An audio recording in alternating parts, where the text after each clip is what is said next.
Today on People Now, country singer Granger Smith reveals the final moment he spent with his 3-year-old son before his tragic drowning. The tension is building between Stephanie Pratt, her brother Spencer, and his wife Heidi as The Hill's New Beginnings is set to premiere. You're going to love Mila Kunis and Ashton Kutcher's response to reports that they are splitting up. All of a sudden, he's said he's a toy. He doesn't want to be a toy. Tony Hale is here talking sports, kids, and Toy Story 4. I can feel very warm. We're getting travel tips and all kinds of adorable puppy talk with Emily Ratajkowski and Theo James. It's all live today on People Now. Let's go.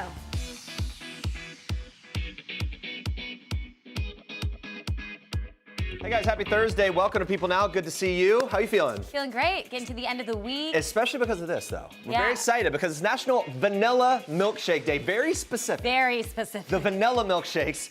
It's a perfect summer treat. Now we have an excuse to go get milkshakes after the show. We do. I think we should do this. We want to know, what's your favorite milkshake flavor? Is it the classic vanilla, which is very fitting for the day? Is it chocolate? Is it cookies and cream? Or is it strawberry? Maybe something else. Vote in our People poll or tweet us your answer with the hashtag PeopleNow. Producer Emma yesterday went to get a coffee milkshake. A coffee milkshake? Yeah. That's something I would really like. No, right? And during the day, it feels like a good excuse. Is there coffee? There's coffee in the milkshake? Yeah, I'm well, I think assuming? it's got, and coffee It has flavor. to. I think it's made with coffee. Okay, great. Jury's out on whether it's good, but it sounds like something we try. Anyway, we're going to check in on those results in a little bit. For now, here's what you need to know and what's trending today. We begin today with a really tough story. You heard about it a little there at the beginning. Granger Smith is revealing the last special moment that he shared with his 3-year-old son, River Kelly. In a video posted to YouTube on Wednesday, the country singer and his wife, Amber, gave fans an update on how they're doing just weeks after River's tragic death due to a drowning accident at home. Granger explained on that day that he was outside with his 7-year-old daughter, London, while his sons, River and 5-year-old Lincoln, were playing with water guns. An emotional Granger goes on to reveal what was going on in his mind at that moment. Take a look. I remember thinking, I was looking at London, and as she was doing gymnastics, and I thought, soak up this moment. I just had this thought, soak up this moment because it's not going to last forever. Somewhere between 30 seconds and 3 minutes, we don't know, Amber and I are inside our pool gate doing CPR on our son. And I think the platform that we immediately stand for is love those close to you, soak up those moments, live for today, live in the present, because we're not guaranteed tomorrow. Such a tough video and so brave of them to speak out at this time. Granger and Amber continue to come to terms with River's sudden death.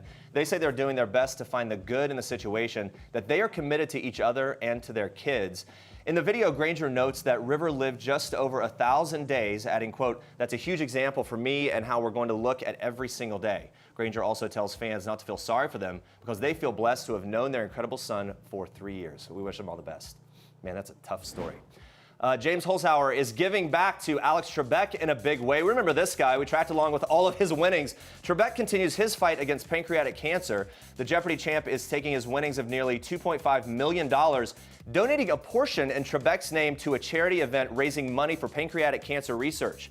Holzhauer made headlines when he played 32 straight games, becoming the second longest winning streak in show history. Now, according to a donation listing on the website for the 2019 Naperville Pancreatic Cancer Research Walk, Holzhauer pledged a very specific amount to that cause, $1,109.14. Along with the donation was the message for Alex Trebek and all other survivors. That number holds personal significance to Holzhauer. It represents the birthday of his 4-year-old daughter, Natasha. Now, Holzhauer was first tipped off about the July 14th event by one fundraiser, and Zediker, and even though Holzhauer said he wasn't able to attend, he was quick to commit to a donation. Zediker tells CNN, "I was just thrilled that he responded. I knew that Alex's story had an impact on him, just like it had an impact on anyone who's working with a family member who's going through pancreatic cancer." The Jeopardy host has been battling pancreatic cancer for months and first publicly announced his stage 4 diagnosis in March. Back in May, Trebek told People he's been responding well to chemotherapy and that he was near remission. We're still wishing Alex all the best. Well, there's still some bad blood from the original Hills series. Stephanie Pratt's relationship with her brother, Spencer Pratt, and his wife, Heidi Montag, was always a rocky one. Even though Stephanie was really excited for the Hills' New Beginnings premiere on Wednesday in Los Angeles, she admitted that it was also really uncomfortable for her because of their drama. Without naming her brother and sister-in-law, she told Entertainment Tonight, quote, "I just haven't seen them. This might be the first time I see them. The show is just the biggest part of my life right now because it's also real and every aspect of me is on it." The Pratt siblings haven't been on speaking terms for years. Stephanie hasn't gone into full detail about that falling out, but has revealed that the trauma has caused her to be hospitalized a few times, which is kind of surprising to hear. Stephanie and the cast of The Hills New Beginnings recently stopped by People Now. We asked Stephanie why she wanted to dive back into the reality world with her brother and sister-in-law, since it's arguably the reason that their relationship is so strained today. She updated us on their rocky past and present and did not hold back the anger or those tears. I was really excited to come home and see them. I hate myself for being so excited to see them. Shouldn't. No, I do. Like, what? Like, when Gunnar was born, I found out on the news with everyone. Like, I should have still been mad and, like, come home and been like, what the is your problem? Like, instead, I was just like, you guys. Just feel really dumb. One of the most honest moments in our interview with them. We sat down with the entire cast of The Hills New Beginnings. We'll be sharing all of it with you next week. Don't miss that. But for now, Andrea, you have more for us in Star Trek. Yes, we are kicking off Star Trek today with some fake news and one couple that has a great sense of humor. Watch this. Babe, what's happening? What's going on? It's over between us. It's over between us? Yeah. Oh my God, what are we gonna do? I felt suffocated. You felt suffocated by me? Oh, I was just so overbearing, wasn't I? Also, What else is going on? I took the kids. Oh, you took the kids? I don't get the kids anymore?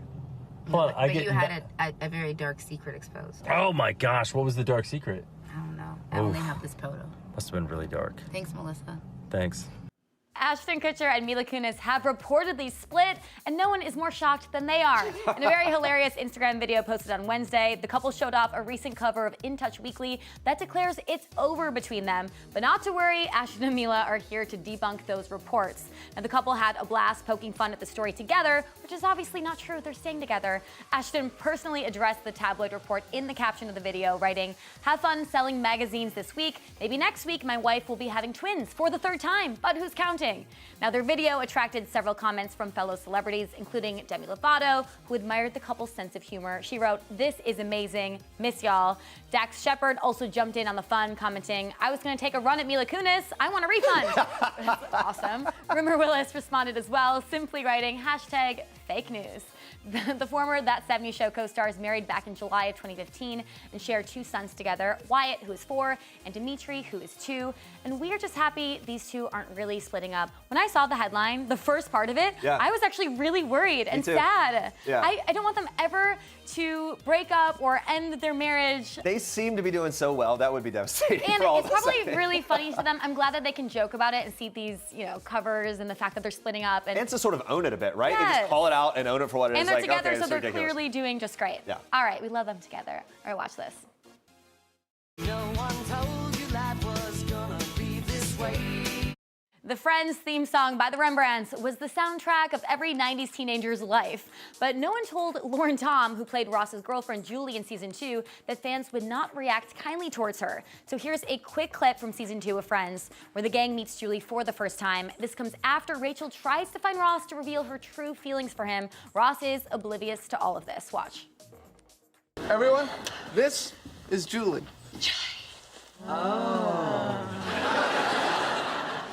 Hi,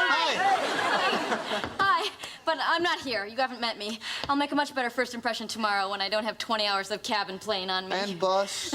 Oh my God. Oh, with the screaming guy? And the Oh my. spitting.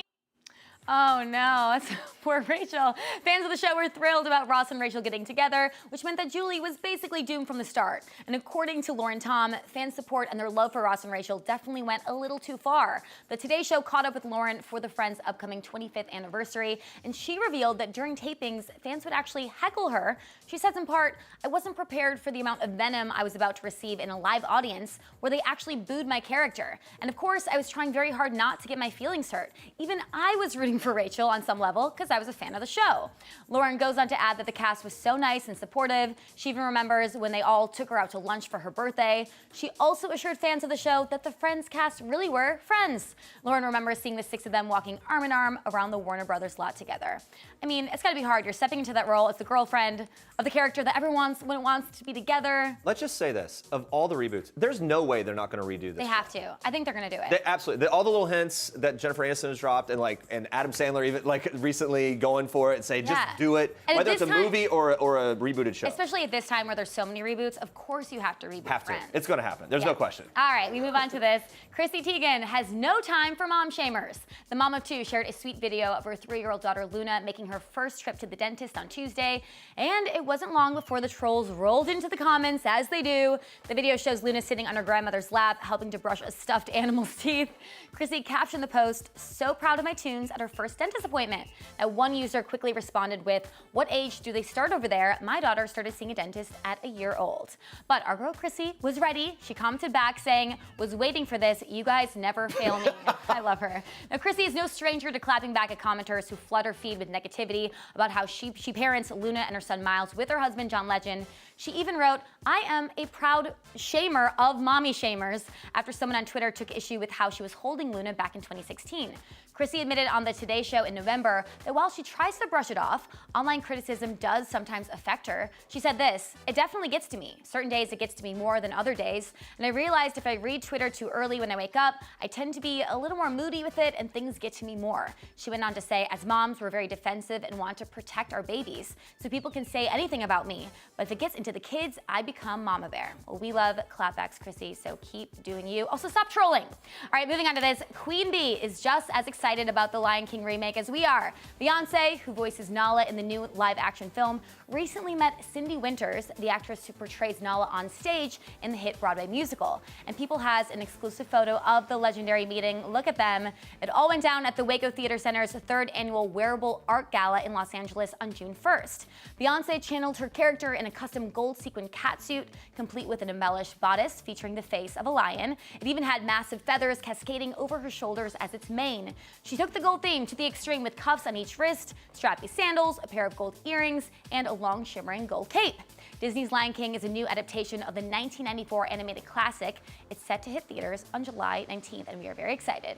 And those are your Star Tracks for today. All right, guys, stay with us. Emily Ratajkowski is revealing her top tip for summer travel and whether her hubby Sebastian is a good Instagram husband or not. Plus, everything you need to know about the mysterious deaths in the Dominican Republic. That is all coming up in just a bit. Stick around. All right, in celebration of National Vanilla Milkshake Day, we've been asking you what milkshake flavor is your favorite in our People poll. So let's see. Has to be chocolate. That's not too surprising. I'm going to say that they skewed the vote by saying it has to be chocolate as an option. Yeah. It's a little bit leading. Strawberry for me. With strawberry? Yeah. I actually like a good vanilla milkshake. Oh, I like the classic. Yeah, just kind of simple. Maybe a little cherry on the top. But I think I would also like peanut butter, which they probably have every flavor. For sure. Yeah, peanut butter. Also, any mint chocolate chip, anything, like mint chocolate chip ice cream, cookie. It's pretty solid too, Jeremy. This, just do it. Now you know, in case you were wondering. Keep voting, but for now we move on to this. All right, so this next story is the stuff of nightmares, you guys. Oh. The picture you were looking at is a massive huntsman spider eating an entire possum. You heard me right, an entire possum in Australia. All right, the picture was taken by a man named Adam, who was a guest at a ski lodge in Tasmania, Australia. His wife, Justine, shared photos of the horrifying moment on Facebook. If I saw this happening, I don't know if I'm sticking around to take a photo of it. I'm just giving him kudos for taking the photo. That is so scary. It's so gross. I'm horrified of it. Anyway, they stayed in the room there. Justine tells people that pygmy possums are quite common in the area and that the spider probably just saw an opportunity and went for it, obviously. Hey, shoot your shot. She also told people it was one of the biggest huntsman spiders her husband had ever seen, adding that Tasmanian pygmy possums are the smallest of the pygmy possums. So, okay, let's make this distinction here. The possums that we're thinking of in North America are called the Virginia possums. Those are a lot bigger. Those are like the size of a cat. The ones you see dead on the road. Huge. Yeah, so the pygmy possums, a little smaller, maybe the size of a gerbil or a little mouse. Forget the size of However, whatever still that very is. terrifying. Look at this spider. I mean, forget anything about what it's eating. Look at it. I will never go to Australia for this reason. Possibly. I'm really freaked out by spiders. Anyway, as for what happened after Adam took the photo, Justine says that the spider and the possum had to be caught and released outside in order to open the door. The spider was not harmed in the process. However, it was too late for the possum as it had already died. According to the Australian Museum, despite their chilling appearance, huntsman spiders are not considered to be dangerous. But huntsman spiders do possess venom, and if bitten, a person may experience ill effects. That's according to the museum. So you're not going to die. Counts as dangerous. Yeah, it does. However, according to the museum, they are reluctant to bite, will usually run away rather than be aggressive. I'm not that scared of spiders. I am. They need to eat too, Jeremy. Yeah, they do. That's horrifying. Anyway, thanks for the photos, though.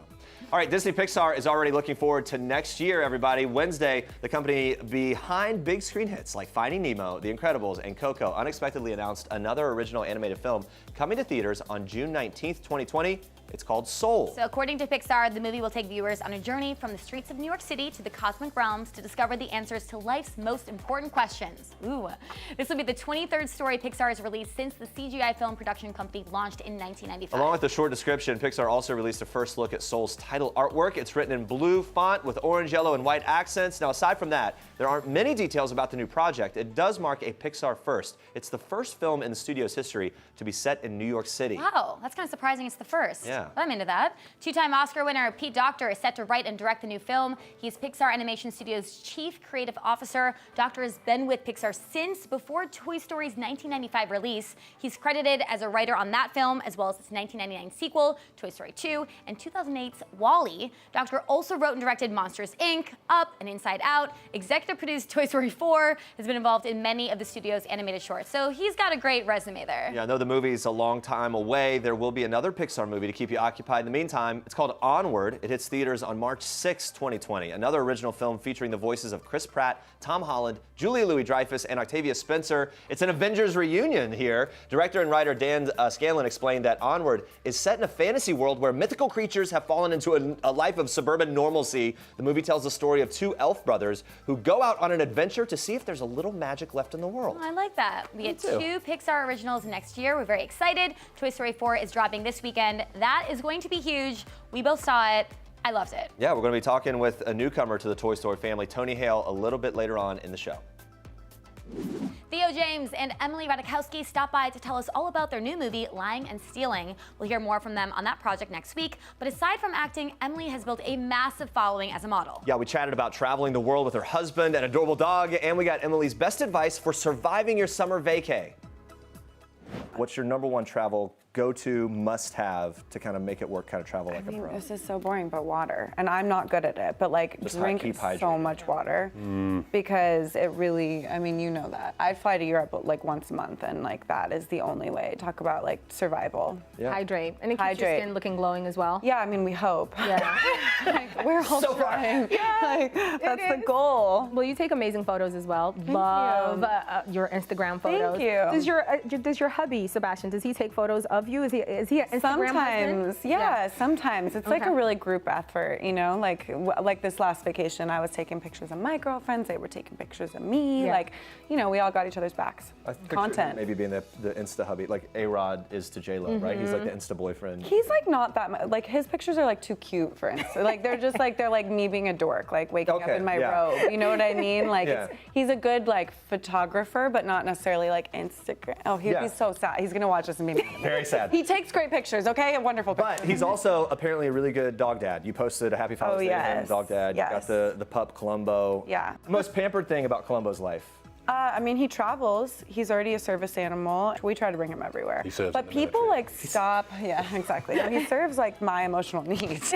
I'm like, no, he's become a full celebrity. People like will recognize him before me. I mean, Does I love it. His own Instagram. No, I'm not gonna do that. I don't think. Why It's not? Too much work, Oh, too much man. And what if it really blows up? You got to constantly feed that beast. Yeah. No, he's like my baby. My Instagram has just become his. Okay. That's how I think of it. Theo, are you a dog guy? Love dogs. Do you have a dog? Don't have a dog. Any pets? I had one. I'm not going to say that. Yeah, sorry. But no, I'd love to have a dog. Right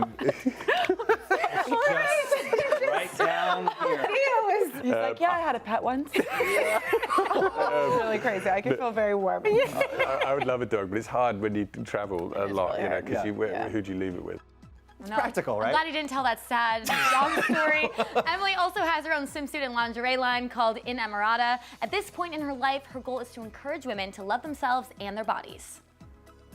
I'm really about body positivity. For me, like I grew up, I developed super young. I was criticized like at 13. I felt really ashamed of my body and I've come full circle. And now I'm like, do your thing. I really want young girls to see that and feel that way about themselves. What about menswear? Menswear, I said that in a really creepy way. Yeah. What about menswear? Soon, if you want it, Theo. Yeah. I'll make it for Another you. collaboration. That's actually, but that's not a bad idea. Yeah, no, right? totally. I always think about how for guys, there's either the really long board shorts or like Or the Speedos. all the way up. What's up? I want a little thigh. Mid-thigh. I want a Yeah. peak of thigh. Yes. So like, Peak of you thigh. know, just a little The Emerald peak coverage. of thighs. Yeah, so that's my angle. I think the Pika thighs are a great idea. Yeah, she also has such great taste, so I'm sure her swim line is packed with amazing swimsuits. I'm gonna order them now. By the way, Emily and Theo, they are great together in Lying and Stealing. We'll be talking about that movie coming up in a few days. But now, guys, we switch gears to this. It's a nightmare in paradise as a string of mysterious deaths continue to unfold in the Dominican Republic. The U.S. State Department has confirmed at least 6 people have died at resorts in the Caribbean nation over the past year as a result of respiratory failure and pulmonary edema. Now, Melissa Rycroft, who's appeared on The Bachelor and Dancing with the Stars, revealed that she's been sick since her own vacation to the Dominican Republic. She posted on Instagram that she's been on a liquid diet after a week of severe cramping. She's just one of dozens more reporting serious illnesses during their travels. Very scary stuff. Joining us now to talk us through these mysterious cases, People staff writer Elaine Aridias. Hello, Elaine. Hello. This is terrifying. It's currently going on. People spoke with a doctor who says something is very wrong in the Dominican Republic right now. So what did he mean by that? Well, the cases, there are similarities in them. And he said that that is something that we need to explore more. We need answers to figure out what's going on.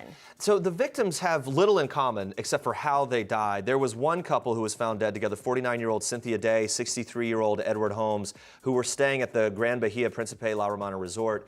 Can we look at that and the similarities, or at least locations and things like that, as a point to some sort of connection? I mean, and that's what they're exploring because the deaths have been contained to 2 resorts. So they're looking at that. And there are a lot of similarities in what they ate and what they drank. Right. Yeah, let's talk about that. So several of the victims reportedly had drinks from the hotel minibar before collapsing. So is it possible that tainted alcohol had something to do with this? That is something that they're investigating. Historically, that has happened before in other countries. So yes, it is something because many of the people have said what they did was they went to their minibar and had a drink. It's such a strange common thread throughout the whole thing. Authorities have said that they're investigating, they're working hard to get to the bottom of this and everything going on. In this week's People, one woman spoke out about the process. Dawn McCoy, whose husband David Harrison died last July at the Hard Rock Hotel in Punta Cana. She said it was recommended several times to her that she cremate her husband in the DR as a way to lower costs. How do the victims' families feel about how these cases are being handled there locally? I mean, one, their loved one has died. So that is a very traumatic situation to begin with. And then you have language barriers. They're trying to get their loved one home and they don't know what to do. And then here they are, and officials telling them, cremate this person, send them home, it's going to be cheaper. And that's just, you know, they're frustrated, they're scared, they don't know what to do, and they just try to do the best they can. Kind of lends to more questions at the end of it. Yeah, we've been focusing on the deaths. There are people that have fallen ill, they did recover. So let's talk about them, you know, including a couple couples, Tom Schwander and Kaylin Null, and Doug Han and his wife, Susie Lauderborn. So tell us more about these couples. They tell us that they have never felt more sick. And it is something that is scary, and they're having nausea, they're having severe cramping, but the thing is, it's at a level that they've never experienced before, and so they're scared. But one person told me that they thought they were going to die there, and they rushed home. They cut their vacation short. Wow. So let's talk about the scope of it a bit. You kind of hit on it there, but exactly what are the symptoms that people are exhibiting? What kind of things are they showing? I mean, one guy that I spoke with, he told me that he felt delirious, and it came on very quickly. And I mean, he took himself to the hospital, and he says he just felt very lucky, but it is nausea. I mean, they're spending their entire vacation in the bathroom, hoping that they get home, you know, at some point, because they just want to go back to their doctor and feel safe. Sure. Well, with such scary news happening in the Dominican Republic, I mean, people are wondering, should they even travel there? What's your advice on anyone that is looking to take a vacation there? I mean, experts that we've spoken to have said, you know, if you do not feel like you're going to have a good time, then don't go. But if you go, take precautions, watch what you eat, watch what you drink, and just try and take it easy. Yeah. Elaine, thank you so much for everything and joining us and giving us this information. Thank you. Guys, let's move on to this. Very different note here. Tony Hale is the latest celeb to swing by couchsurfing to take a look back at some of his most beloved performances. Tony recently wrapped the HBO series Veep. He played Gary Walsh, the personal aide who was constantly ridiculed and belittled by Selena Meyer. He earned 2 Emmy Awards and lots of praise for that role. But the one that arguably launched his career was the unforgettable Buster Bluth in Arrested Development. Oh yeah. Okay, so oh, I haven't seen this stuff in so long. This is when, that's when Buster got drunk and everything went downhill from there. But that was a very large juice box for him. Buster had never had that kind of juice. No. So he turned it up. He turned it up. Yes, he did, with his hook. Okay, let's talk about the hook. I mean, Buster's hand has one of the greatest story arcs in television history. I had 6 different attachments to my arm, I think, over the season. And it got so confusing that I never knew. There was a prop person came out to me once and just put a foot on my arm and was like, all right, here you go. And I said, so what does this mean? And the props person goes, I don't know. Just go with it. Just do it. One of Tony's earlier roles was Tiger on Sex and the City. Do you remember this? Take a look. Saw herself So a little this too was clearly. okay. Samantha. Tiger here has a variety of music choices. Yep, I was Tiger. You were Tiger. My name was Tiger. And you're looking at a cougar. And I'm looking at a cougar. I'm comfortable. Yep. Okay. Oh yeah. Yeah.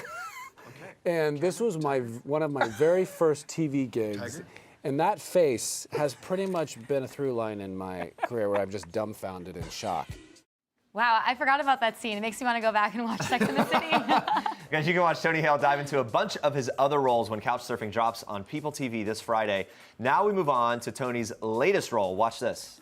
Bonnie made a friend in class. Oh, she's already making friends. No, she literally made a new friend. I want you to meet Forky. Hi. Hello. Hi. He's a spork. Yes, yeah, I know. There we go. The toys are back in town in Toy Story 4. This time, we meet Forky, a spork with an existential crisis. Tony Hale voices Forky. He told me about Forky's purpose and the sweet lesson Woody teaches him. So Forky is made by Bonnie, the little girl, and she's the one who calls him Forky. And so when he comes to life, he's going through a bit of a crisis because all of a sudden he's said he's a toy. He doesn't want to be a toy. He also is called Forky. He's a spork. But his main goal was like, I help people eat chili, and then I go to the trash. And that's that. And that's it. And then Woody comes along, and he's like, you have a bigger purpose. You have a greater value. And it's like, oh, it's just on a meta level, what a beautiful message. Anybody who might think that their only thing is like, you know, might think that way about themselves or somebody said that about them. No, they have great value and they have great purpose. It's such a great story. Tony and I started talking about our daughters and the toys that they can't live without. Right now, I'm surrounded by so many My Little Ponies, I think I'm starting to love them. And then we dove into our favorite childhood toys, and well, we had very different answers. For me, it's the whole army men. I could play with those army men. You know, just like the little arenas. I would do an entire battle scene and play for hours. Yes. Okay, mine was Scooter on the Muppet Show. Oh, nice. Everybody Okay. remembers him. He had glasses like me. He was a nerd like me. I'm still a nerd. And I was convinced he had asthma like me. So I would put my little asthmatic inhaler in his hand and I'd be like, you're my guy. Why did you convince yourself he had asthma? Just because I had asthma and it was like, you know, I hated having asthma and I kind of resonated with his character because for some reason I thought that he had asthma too. Yeah, it just makes sense. It was a point of connection. Now, I took my girls to see Toy Story 4 recently. They loved it. Big fans of Forky and seeing the toys reunite and everything. Disney sent me a build-your-own-Forky kit, so I challenged my girls to the test. See what happens. Okay. And then, Daddy, look at Forky's mouth. Like, it's like he's like, hey, where's my eye?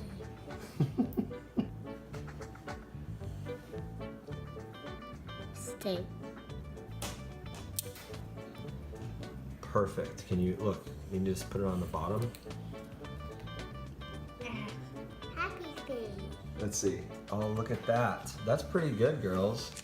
You got a friend in me.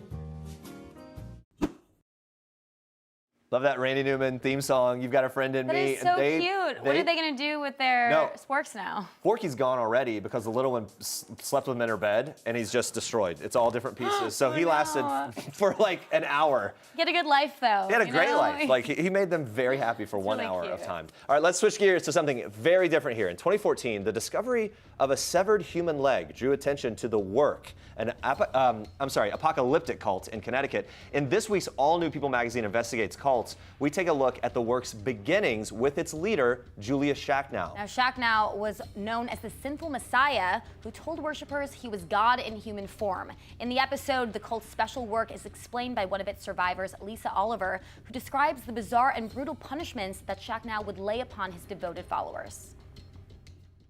I witnessed him calling families, children, husbands, wives, up onto the stage.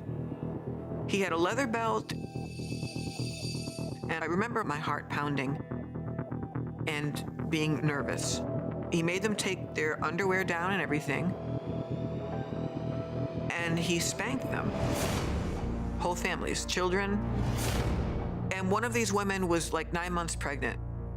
We're awful and we're sinning against God. The Twisted Saga premieres June 24th at 9 p.m. Eastern on Investigation Discovery. All right, switching gears to something lighter. Let's talk about milkshakes again. We've been asking you what milkshake flavor is your favorite. Has to be chocolate. It's taken, Yep. the whole thing just swept it. So there you go. Taking it by storm. Yeah, strawberry came in a sad last. That's where I'm living now. I mean, all those milkshakes are pretty great. All right, you guys, we'll be asking you a new question of the day tomorrow on People Now, so tune in for that. Coming up tomorrow, Chloe Flower had everyone talking after her Grammy performance with Cardi B. Now she is back with a new song and music video. She's going to be joining us live. Plus, Grey's Anatomy's Kim Raver has 3 new projects that are about to become your favorite summer movies. She'll tell us all about them and the unexpected perks of directing alongside her husband. Thanks for watching. For now, we leave you with one last thing from Kellen Coleman. Bye. Bye, guys. Hi, I'm Kellen Coleman, and this is One Last Thing. The last song stuck in my head is the Ariana Grande song, Break Up With Your Girlfriend. My last big splurge hasn't happened yet. I'm buying new luggage. But my last one, I guess, was I spent money on travel. The last movie I saw in theaters was Brightburn. A bunch of my friends made that movie. My friend directed it, so it's still in theaters. Go see it. He may look like us. He's not like us.